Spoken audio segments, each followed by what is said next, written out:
Hello, you're watching news from Kazakhstan. It is Tuesday, October 16th. I'm Nurbek Savitakhunov. A witness in the case of last December's mass riots in Zhanaozen, Alexander Bozhenko, was murdered. The death was confirmed by the local police precinct. Reports claim Bozhenko was found beaten on the street and passed away 2 days later in hospital. Can we have his name? Do you mean Alexander Bozhenko? Yes. Hello, Jackie. I have journalists here asking about Bozhenko. The boss will be here tomorrow, so come tomorrow morning and you will meet him if he agrees to interview. As the local newspaper Lada reports, citing own sources, it could be a domestic murder after alcohol abuse. 2 suspects have been already detained. Alexander Bozhenko was a witness of the prosecution in the case of the Zhanaozen events. In court, he gave a testimony anonymously, but after a while confessed and told that he was made to confess against the oil workers under torture. The trial of the 37 accused in organizing the unrest in Zhanaozen resulted in jail terms for 12 people. 3 were acquitted, others were amnestied or received conditional terms.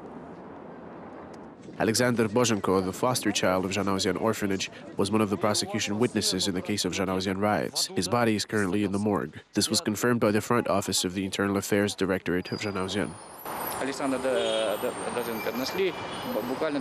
The body of Alexander Bozhenko was found on October 12th in morgue. When was he killed exactly is unknown. Adoptive parents are not authorized to get the body because Alexander allegedly had a close brother in his immediate family who lives in Russia. Therefore, he will be the one entitled to receive the body.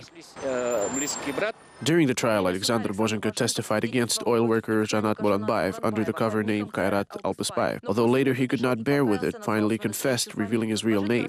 Bozhenko admitted that he was forced to testify by the investigators and brutally tortured 3 days prior to that. Back then, Alexander said that, along with other detainees, he was subjected to abuse at the president's order. At least that is what he was told by the investigators.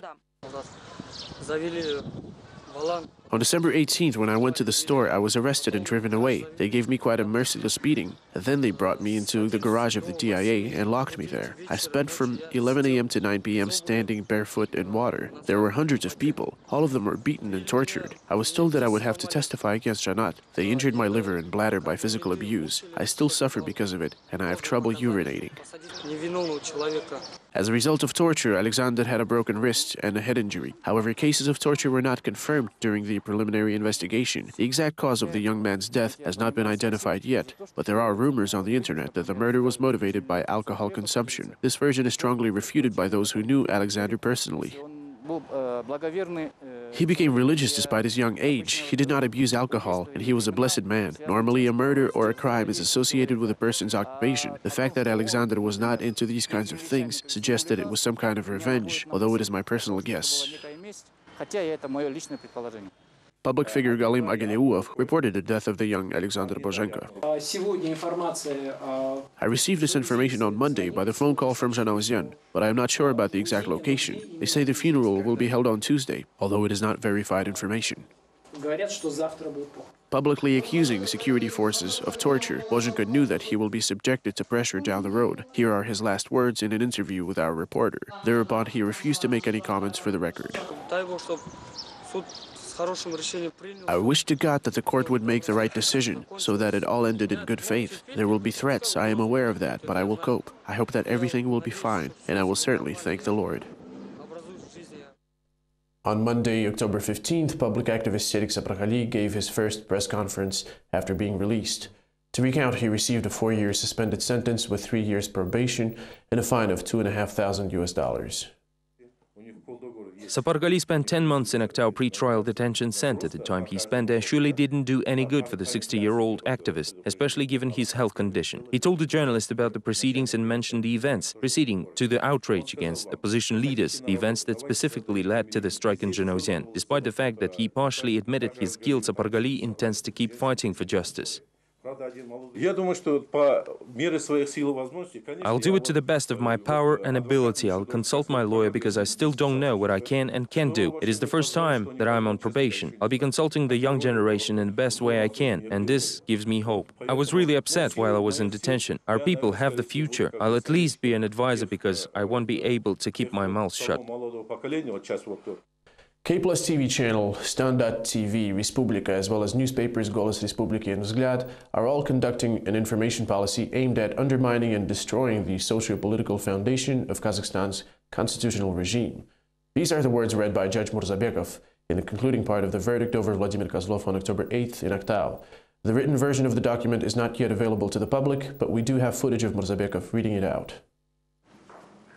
The results of the presented analysis prove that KplusTV channel programs, Stan TV, Vzglad, and Golos Respubliki are aimed at inciting social hatred. Besides that, in the content of stories of K+, Vzglad, Golos Respubliki, as well as on the website of Stan TV, there are facts advocating for violent seizure of power and damaging national security. Political analysis also showed that these objects contain elements of political extremism violating the socio-political principles embodied in the Constitution, and therefore these objects are partly the cause of riots that took place on December 16, 2011. In August this year, at the onset of the trial over opposition politician Kozlov, the journalist Alla Zlobina assumed what implications this case might have in the fate of these mass media sources. The definition of criminal groups given by experts who considered mass media sources as part of that definition served the basis for the dire predictions. Back then, Zlobina already knew that, after the announcement of the verdict to Kozlov, a decision on the media will also be reached. The prosecutors will start planning charges against media sources and try to shut them down. During the court proceedings, we have heard various definitions of the role of journalists who were working there. According to these definitions, they were visiting Zhanaozian not to fulfill their duties, but to incite unrest and escalate the situation. I believe for what the job performed by these guys from K+ and Respublika, they should be awarded with a medal and thanked because they will serve as a role model as how journalists act in similar situations. I believe that K+ and Respublika should be awarded with a medal and thanked for the job they performed because they will serve as a role model as how journalists act in similar situations. On Monday, unknown well-wishers also warned the media about the upcoming troubles, awaiting the sources listed in the verdict. Their address to journalists appeared on the website Respublika. Ladies and gentlemen, the popular opinion is that you are next, following in the footsteps of Vladimir Kozlov, and that is why we decided to help. The file contains an expert report used by the authorities to justify its allegations addressed to the media. Of course, it sounds ridiculous, but we hope that it will come handy.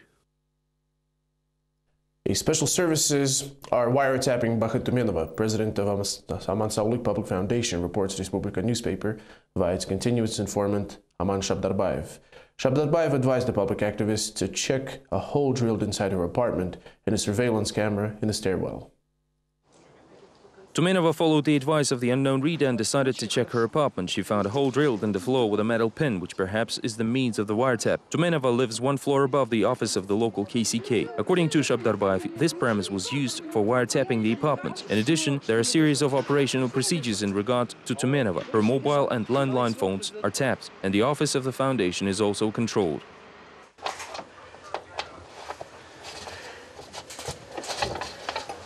What?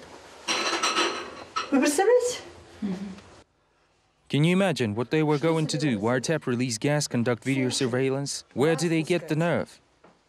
Видеосъемку. Я не знаю, что собирались сделать. Но это ж куда годится. И мы просто вот это сдвинули, потом вот это сдвинули. We started moving furniture around here and found this. Could there be more? And then we went downstairs to KCK office to find out for ourselves, but someone locked the door from the inside. The police take no measures. I suspect someone is calling them and apparently instruct them not to interfere. I called the reception of NSC, and maybe I shouldn't badmouth the NSC and the person who wrote the note. But what if it's terrorists? Normally the NSC would respond immediately if it wasn't them. What in the world is this? Ну что это такое? In other news, a quote from Kazakh President Nursultan Nazarbayev's speech in Turkey is at the center of attention in the Russian media. In his ardent expression of love to the brotherly people, Russia was cast in a bad light. Experts are already forecasting a change of course in the country's foreign policy. Others note the Kazakh president's wisdom in his words. Our reporters examine President Nazarbayev's speech in the next story. Such a warm welcome of President Nazarbayev in Turkey, and no interpreters since the languages are so similar. Here Nazarbayev is greeting the military and they respond to him in Turkish. Merhaba asker. The media even stopped counting visits to Turkey that he has made in 20 years, and the topics for discussions are always standard: increase of commodity circulation, investment, mutual gifts of statues, naming of the streets after the leaders of the two countries. But never before such statements as Nazarbayev made this time were heard.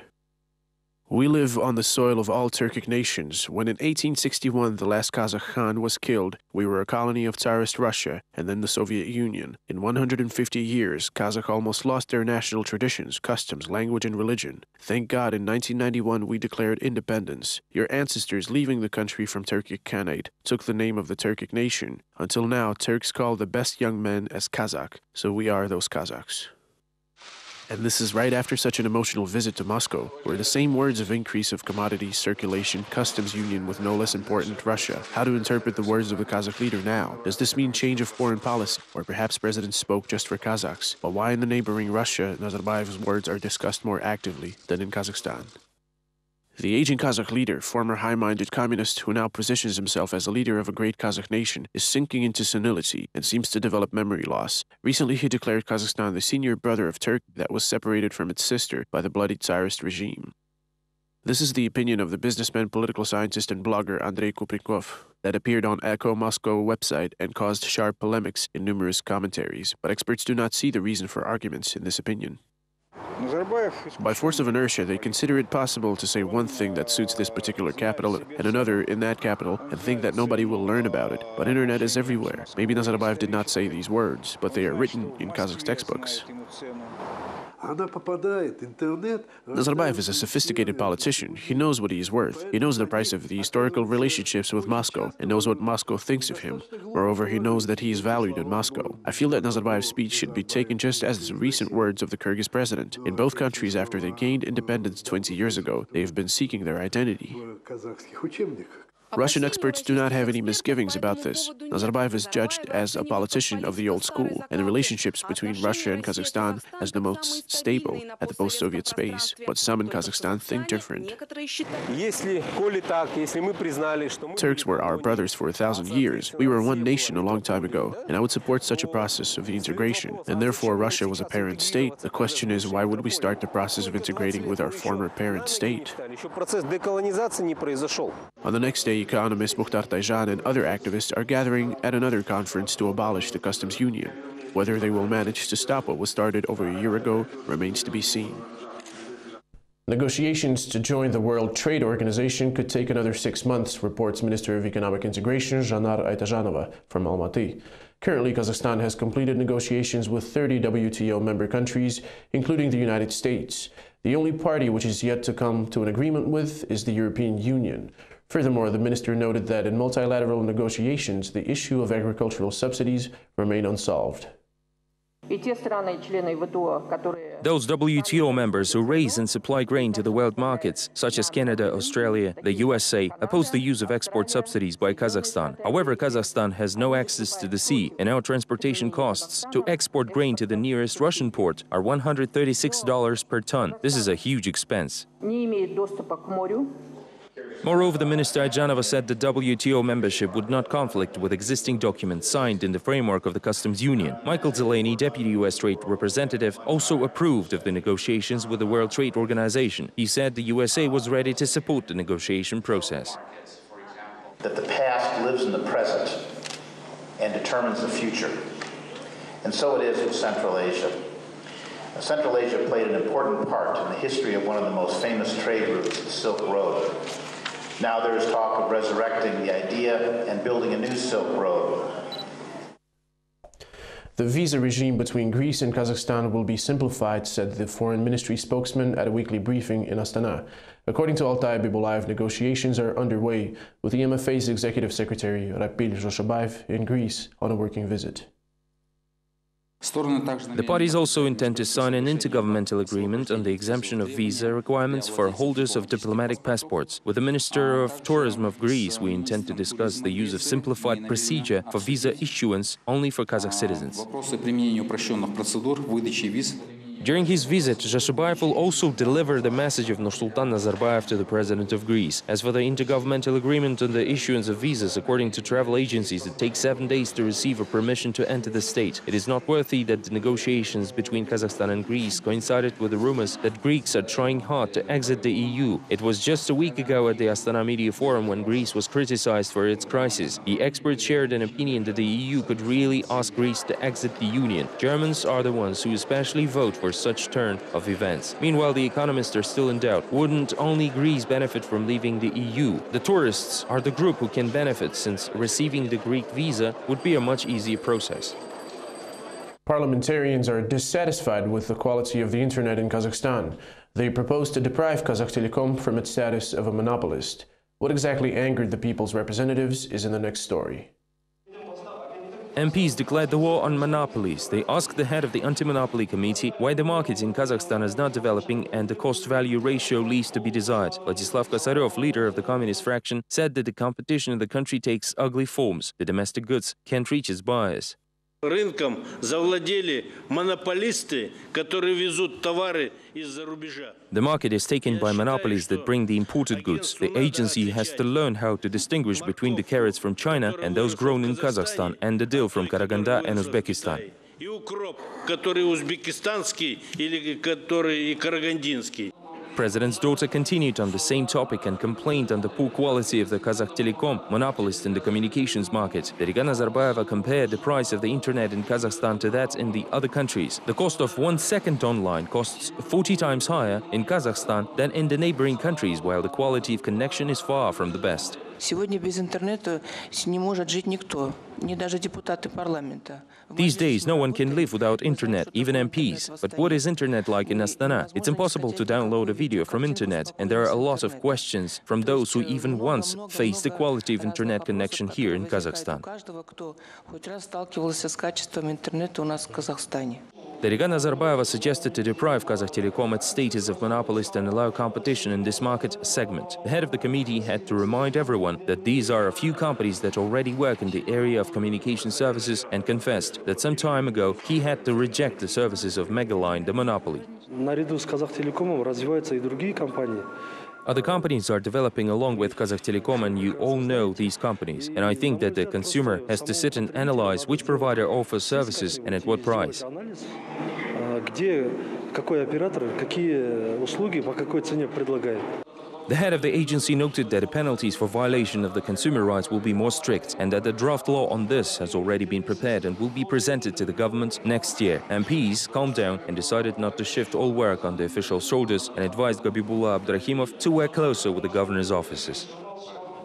Food prices rose by 3.2% as compared to December 2011, reported the head of the statistics agency, Alikhan Smailov, on Monday. The population of the country is growing just like Nazarbayev wanted. Currently, the population of the country is 16,836,000 people, which is 1% higher than it was in December of last year. According to the optimistic data that Alikhan Smailov referred to, the economic situation in the country is getting stronger. People should not be concerned with rising prices for food, as according to statistics agencies, wages are rising as well. Average nominal monthly salary added up to $700 in August of 2012. Compared to August of last year, there was a 12.3% growth, and in real terms, the salary increased by 7.2%. Almaty residents came out to the streets this weekend with the slogans "No to raising the retirement age" and "Marchenko resign." The people's wrath is caused by a new idea on pension reform, where it is proposed to raise women's retirement age to 63 years. Dear Mr. Marchenko and MPs, how about you spend 3 months working as salesperson, teacher and worker of kindergarten? Then you can tell your spouses, what do you think on this matter?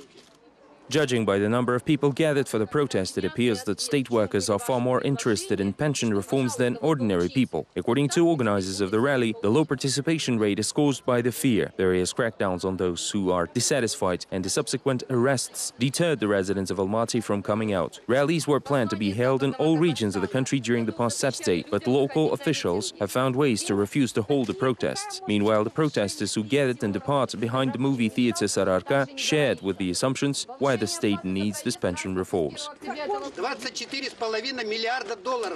These $24.5 billion are stashed by Kazakhstan somewhere, but where? That's right, there are excessive profits of the upper circle who took over the raw material resources of our state, and Marchenko is in search of funds. And here they are. With this money, they buy palaces, villas and gifts to their mistresses. That's all our money.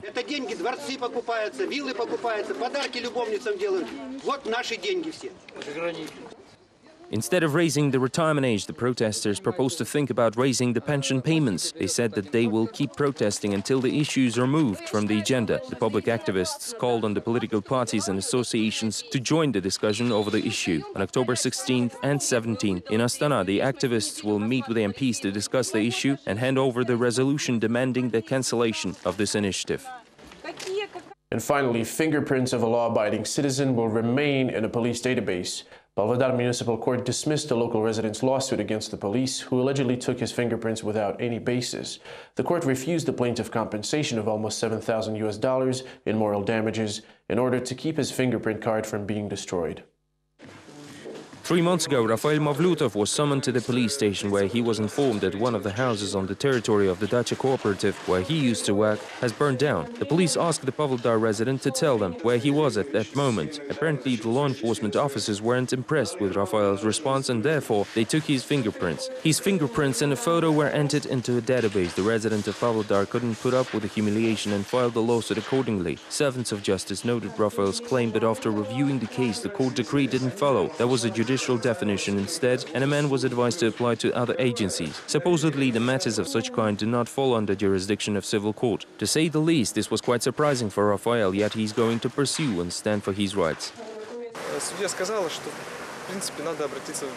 The judge said that I have to address my complaint to another court, agency or the General Prosecutor's Office. However, she didn't specify where to address exactly. Well, upon receiving the judicial definition, I will have to review it and most likely appeal to Pavlodar Regional Court. That is all we have time for now. Thank you for watching. See you tomorrow.